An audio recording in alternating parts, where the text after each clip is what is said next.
అనుకుంటా అంటే 50,000 కోట్లు ఇచ్చేటోడు ఉంటే ఆడే ఉంచుకుంటాడు కదా. 1,00,000 ఎందుకు అడుగుతాడు? అడగనుండే కదా. మనం ఏం చేయాలి? అత్యాశ పడితే కానీ ఉన్నది పోగొట్టుకుంటే అయిపోతుంది అక్కడ. కాబట్టి ఏది కూడా మనం ఫ్రీగా ఏది మనం పని చేసినది మనం తప్పలేదు. మీ టైం ఎక్కడ కాలు వస్తున్నట్టు చాలా మంది వస్తున్నాయా? చెప్పండి మా చెప్పి అర్థమైనా 2-3 విషయాలు మన అర్థమైనా కదా. అట్లా అంటే మనము జరిగినాయి లైవ్ ఎగ్జాంపుల్ చెప్తే మీకు ఈజీగా అర్థమైతే మేము పోలీసులు అందరం లైవ్ ఎగ్జాంపుల్ జరిగినాయి చెప్తాము. జరిగిన సంఘటనలు మీకు చెప్తే కరెక్ట్ ఈజీ. ఏటీఎం ఒకటి చెప్పిండు, ఇంకోటి ఏం చెప్పి సైబర్ క్రైమ్ వాళ్ళ ఫ్రెండ్కే జరిగిందని చెప్పి ఈజీ కదా. మనం ఏం చేస్తాం? ఇప్పుడు ఎంతమంది ఏటీఎం ట్రై చేయొచ్చు ఇక్కడ ఉన్న వాళ్ళందరికీ? అందరికీ ఏటీఎం డెబిట్ కార్డ్స్ ఉన్నాయా? ఏటీఎం కార్డులు ఉన్నాయి అందరూ కదా, ఉంటాయి. అక్కడ వేరు ఉంటాయి. ఎంతమంది ట్రై చేస్తుంది?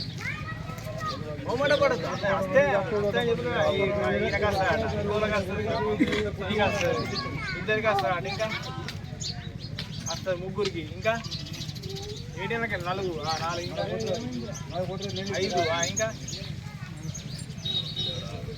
6 ఇంకా అవన్నీ కారణం. ఈ ఊళ్ళో లోపల ఏం జరగదని వాళ్ళు గ్యారెంటీ ఇయ్యరు. ఒకటి నెక్స్ట్ మరి ఊళ్ళో జరిగినప్పుడు యాక్సిడెంట్ జరిగినప్పుడు మరి పోలీసు వాళ్ళ దగ్గర రారా? యాక్సిడెంట్ అయితే ఇప్పుడు ఊళ్ళో జరిగింది కదా రాకుండా లేదు. సరే ఇప్పుడు యమధర్మరాజుకి లేకుంటే వాళ్ళకన్నా పై ఉన్న వాళ్ళకు మన ప్రాణాలు తీసుకోవాలి కానీ ఊళ్ళో పట్టాడు పాపం మనం చంపకుండా వదిలేద్దామని అనుకుంటారా? మన ప్రాణాలు పోవాలన్నా ఏమన్నా ఊళ్ళో పడితే లేదు.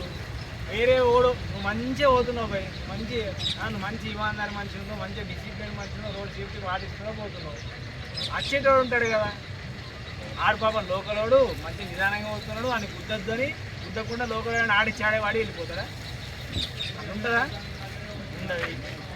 అర్థమవుతుంది. నాకు ఆచారం మంచిది కామంగా నమ్ముతాం. ఏం చేశాడు బాబు తీసిరా అంటే శంకర్ చెప్పినట్టు ఏం చేసినాడు? ఈ పిల్లి చూసుకుంటాడు ఏమంటే పెరిగిటో ఆరుపూర పోతాడు, బర్ర పోతాడు, కథ వాడ కట్ట చేస్తాడు, ఏటీఎం కడ వాడేసి వెళ్ళిపోతాడు ఒళ్ళు పట్టుకోగా. దీని గురించి ఏం చేసినామంటే మనం రీసెంట్గా 2 జరుగుతాయి ఇస్తాను. అది ఏం చేసినామంటే ఒక పోస్టర్ కొట్టిపించినాం. ఒక పోస్టర్ కొట్టించి ప్రతి ఒక్క ఏటీఎంలో ఒక 5-6 పెట్టేసినాం అన్నాడు. చదువు వచ్చిన వాళ్ళు చదువు చూసుకుంటారు. మన వాళ్ళ బొమ్మలు కనబడతాయి కదా, ముఖాలు కూడా ఏర్పడతాయి కదా. ఆ దొంగ ఎవడైతే నిజంగా దొంగతనం చేసినాడే అలా పెట్టినాం. అది దొరికిండు, కిసాన్ చేసినాడు దొరికిండు. ఆడిని ఫోటోనే అలా పెట్టినాం. ఆడ ఎక్స్పర్ట్ అన్నట్టు అలా వేసుట్లే పని అది. ఇక ఆ కష్టవాడు మేనేజ్ చేసుడు అంతా మరిచిపోయి ఏటీఎంల దగ్గర వాళ్ళు ముసలి వాళ్ళు ఉంటారు, వాళ్ళు తీయడం వాళ్ళు ఉంటారు. అదే పని అన్నట్టు ఎన్ని ఏటీఎంలు ఉన్నాయి ఎన్ని కథలు ఉన్నాయి అన్నట్టు పోతారు తీసుకుంటారు అన్నట్టు.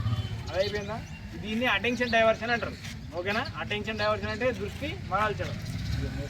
నీ దృష్టి మరల్చాడు అన్నట్టు. ఏం చేస్తాం మరిచి నీ దగ్గర ఏటీఎం కార్డు తీసుకుని ఆ దగ్గర ఏటీఎం కార్డు పెట్టి పంపించేస్తాడు.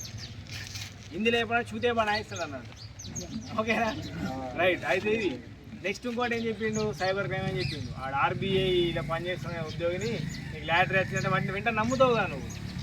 అర్థమైందా? ఎవ్వడు మనకు ముఖ్యానికి పైసలు ఇయ్యాడు. మనం కష్టం చేసుకొని పసీనా తీస్తేనే మనకు పైసలు వస్తాయి. అర్థమైందా? మేనత్ చేసి నడుమ వస్తేనే మనకు రూపాయి ఉడుతుంది.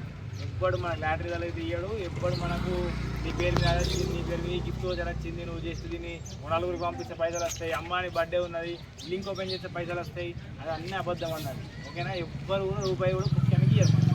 ఎందుకు ఇయ్యరు? పక్కన ఇలా పడ్డాడు మన బంధువే మనకి ఇస్తలేడు రూపాయి, వేరే వాడు ముక్కు ముఖం తినడు ఇస్తాడంటే మనం ఎందుకు నమ్ముతాము? అర్థమైందా? నమ్మద్దు, ఎప్పుడు నమ్మద్దు. పైసలు ఫ్రీగా వస్తున్నాయంటే అసలు నమ్మద్దు. తెలియదు. అర్థమవుతుంది అందరికీ అర్థమవుతుంది. ఊళ్ళో కాబట్టి అందరికీ అర్థమవుతుంది. నేను చెప్పిన విషయం అర్థం కావాలి. ఎక్కడికి ఏంది పైసలు ఊరికి వేస్తాయని